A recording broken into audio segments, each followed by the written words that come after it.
Subscribe to the channel Educate Sada and press the bell icon for the latest videos. Thank you. Okay, good morning students. Today we are start history subject second chapter India events after 1960। इसका मतलब है भारत में 1960 के बाद क्या क्या हुआ है टिल 2015 और 2017 तक जो जो चीज़ें हुई है उनके बारे में इस लेसन में बताया गया है।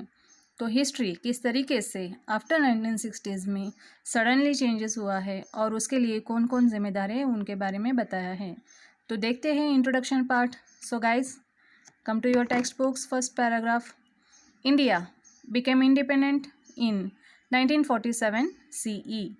India accepted the constitutional framework in 1950 and became a sovereign democratic nation. आपको मालूम ही है स्टूडेंट्स कि 1947 में हमारे भारत को स्वतंत्रता मिली। उसके बाद हमारे कॉन्स्टिट्यूशन 1950 में डिक्लेयर हुआ। तो पूरा भारत हमारा एज अ डेमोक्रेटिक मतलब प्रजासत्तात्मक देश कहलाया है। The Indian society is multicultural and people of various languages, religions, ethnicities and caste live together. तो आपको पता है हमारा भारत विविध प्रांतों का देश है ऐसा माना गया है। फॉर एग्ज़ाम्पल यहाँ पे बहुत सारे हमारे भारत में भाषाएं हैं, धर्म हैं, जात है, एथिसिटीज़ उनके उनके अपने त्यौहार है, उनके संप्रदाय है और कास्ट जात पात है। तो ये आज भी हम अपने भारत में देखते हैं। Next, during the initial period after independence India needed to solve different issues of economic, political and social department. तो गाइस हमारे भारत में आफ्टर इंडिपेंडेंस मतलब स्वतंत्रता होने के बाद बहुत सारे चेंजेस आए और उसमें मेन चीज़ क्या है, इकोनॉमिक, आर्थिक स्थिति हमारी बदल गई, पॉलिटिकल राजकीय परिस्थिति बदल गई और उसी के साथ साथ समाज का सोचना भी बदल हो गया। तो इन तीन चीज़ों में बहुत सारे डेवलपमेंट हुए। The establishment of the planning commission and emphasis of industrialization was a means to achieve economic development and to eliminate poverty in India. तो पहले जब डेमोक्रेटिक हमारे देश में लागू हुआ तब सारे मिनिस्टरों ने पहली बार इंडस्ट्रियल को मायने दिए। इंडस्ट्रीज़ कहाँ कहाँ पर बनना चाहिए, वहाँ पे कितने लोगों को काम पे रखना चाहिए, सारे प्लानिंग्स उसमें किया गया है। उसके बाद धीरे धीरे करके जब इंडस्ट्रीज़ डेवलप हुए उसी के साथ साथ हमारे भारत की आर्थिक परिस्थिति भी बदल गई और जो हमारा देश गरीब था थोड़ा थोड़ा संवरने लगा और डेवलप होने लगा। Successful conduct of election and faith in democratic traditions made it possible for us to achieve political stability. तो उसके बाद धीरे धीरे ये इंडस्ट्रीज़ एरियाज़ में, इंडस्ट्रीज़ फील्ड में बहुत सारे लोग काम करने लगे, इलेक्शंस होने लगे और democratic tradition made by possible मतलब प्रजासत्तात्मक देश में इलेक्शन होने लगे। उसी के साथ साथ हमारे राजकीय परिस्थितियों में भी एक स्थिर आने लगा और धीरे धीरे ये पॉलिटिकल पार्टीज़ भी समाज को सुधारने के लिए एक प्लानिंग तब 1950 से शुरू हुआ। At the same time several social reforms including policies and programs for the weaker sections of the society were sought to be implemented. तो उसी के साथ साथ जैसे जैसे समाज सुधरने लगा, रिफॉर्म्स होने लगा मतलब बार बार वो सक्सेस होने लगा, तब धीरे धीरे गवर्नमेंट भी बहुत सारे रूल्स और रेगुलेशन इंडस्ट्रियल एरियाज़ में अप्लाइड करने लगे। तो इसी के साथ साथ हमारा भारत रूल्स और रेगुलेशन के साथ साथ गवर्नमेंट के साथ साथ इंडस्ट्रीज़ एरिया में और सोसाइटी में पॉलिटिकल पार्टीज़ में सक्सेस होने लगे और आज हम अपने भारत को एक डेवलपिंग स्टेज में पूरे दुनिया में देख सकते हैं।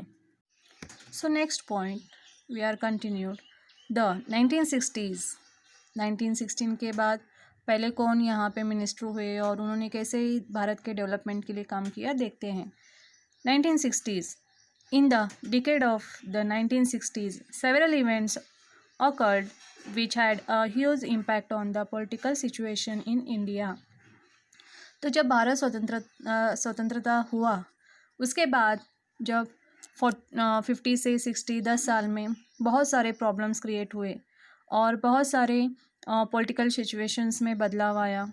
उसके बाद the regions of Goa, Diu and Daman were freed from Portuguese rule and became parts of the Indian federation. तो आपको मालूम है गोवा, दीव, दमन यहाँ पे सब पोर्चुगीज़ थे और उन्होंने जब हमारे भारत को छोड़ के गए तभी भी लोगों के दिलो दिमाग में उनके रूल्स और रेगुलेशन ही थे और वो उसी के हिसाब से कंटिन्यू कर रहे थे। तो ये भी एक प्रॉब्लम उस टाइम में हुआ था। The tensions between India and China on the northern border which had been rising since 1950। तो उसके बाद चाइना बॉर्डर को लेकर भी यहाँ पे हालात ख़राब थे, बहुत सारे टेंशन हो रहे थे, लड़ाई होने की संभावना थी 1950s में। Culminated in the war of 1962 between two countries. This war was fight in the region of the McMahon line. तो यहाँ पे 1962 में इन दोनों देशों के बीच में कल्मिनेटेड मतलब कॉलम्स बनाकर कुछ रूल्स और रेगुलेशंस बना के यहाँ पे फाइटिंग्स को कुछ देर के लिए कॉमा रखा गया है, कुछ देर के लिए रोक के रखा था। तो जवाहरलाल नेहरू जब एक भारत के प्राइम मिनिस्टर बने तभी उनके हिसाब से उनके आइडियाज़ काम करने लगे और उनको बहुत सारे प्लानिंग्स पता चल गया कि किस तरीके से हमारे भारत को आगे बढ़ाना है या फिर किस तरीके से डेवलपमेंट करना है, किस तरीके से सक्सेसफुल बनाना है। इन सारी चीज़ों में वो किसी की मदद लेना चाहते थे और ज़रूरी था मदद लेना भी। और architectures of India's foreign policies ऐसे उनको कहा गया है। His contribution to the social and economic development of India is significant. Jawaharlal Nehru passed away in 1964. तो इन्होंने एक आर्किटेक्ट इट मीन्स एक इंसान को वहाँ पे चुना फॉरेन पॉलिसीज़ के लिए, किस तरीके से हमें विदेशों से काम करना चाहिए, कौन कौन से रूल्स और रेगुलेशन के बीच में हम लोगों को अपने ट्रेड्स को इनकमिंग आउटगोइंग में और सप्लाई करना चाहिए। इन सारे पॉलिसीज़ को फॉरेन पॉलिसी में ऐड किया है। तो इनका एक समाज और आर्थिक परिस्थिति में हमारे भारत को आगे बढ़ाने में एक कामयाब इंसान इनको कहा गया है। तो Lal Bahadur Shastri succeeded him and became the next prime minister of India. Jawaharlal Nehru ji के बाद लाल बहादुर शास्त्री प्राइम मिनिस्टर बने और उनके बाद ड्यूरिंग हिज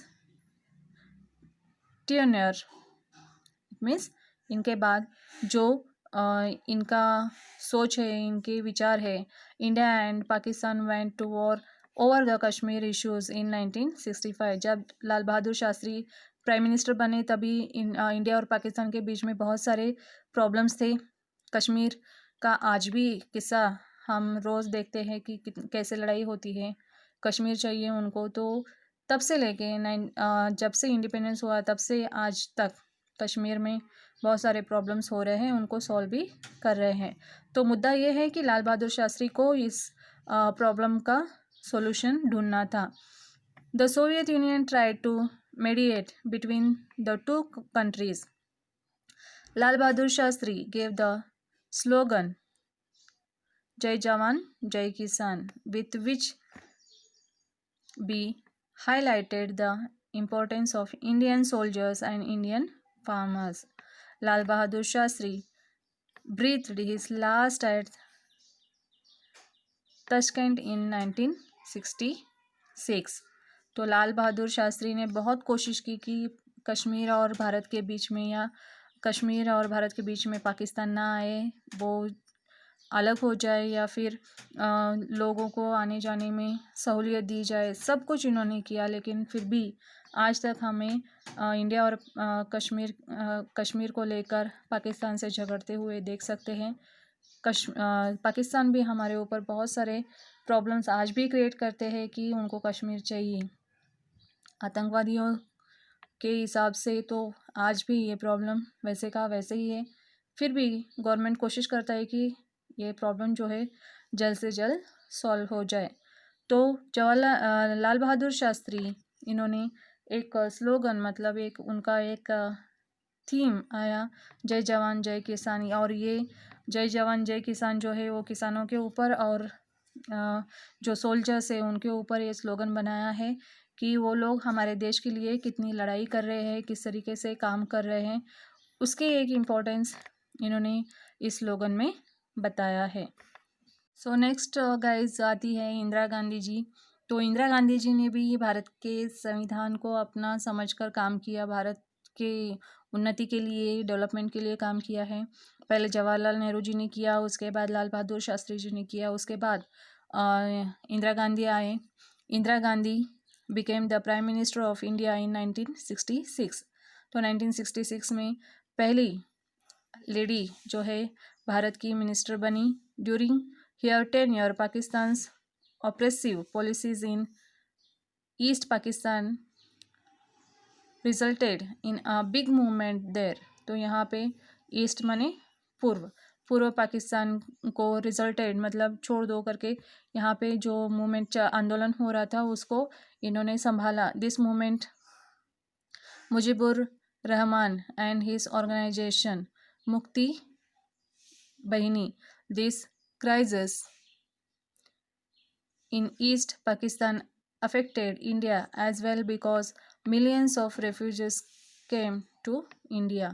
तो ये जब लड़ाई हो रही थी मुक्ति बहिनी करके, तो यहाँ पे जितने भी जवान काम कर रहे थे, जितने भी रेफ्यूजीज़ मतलब जो ना इधर के ना उधर के बोलते हैं ना, पाकिस्तान में भी रह नहीं पाते हैं और इंडिया में भी नहीं रह पाते हैं, वैसे जो भटके लोग थे, वैसे लोग पाकिस्तान से बहुत सारे लोग हमारे भारत में आकर रहने लगे और इनके लिए क्या चाहिए क्या नहीं चाहिए वो पूरा इंदिरा गांधी ने फैसिलिटी देने की कोशिश की और इनको फाइनली कश्मीर के पूर्वीय भागों में रहने का एक परमिशन दिया।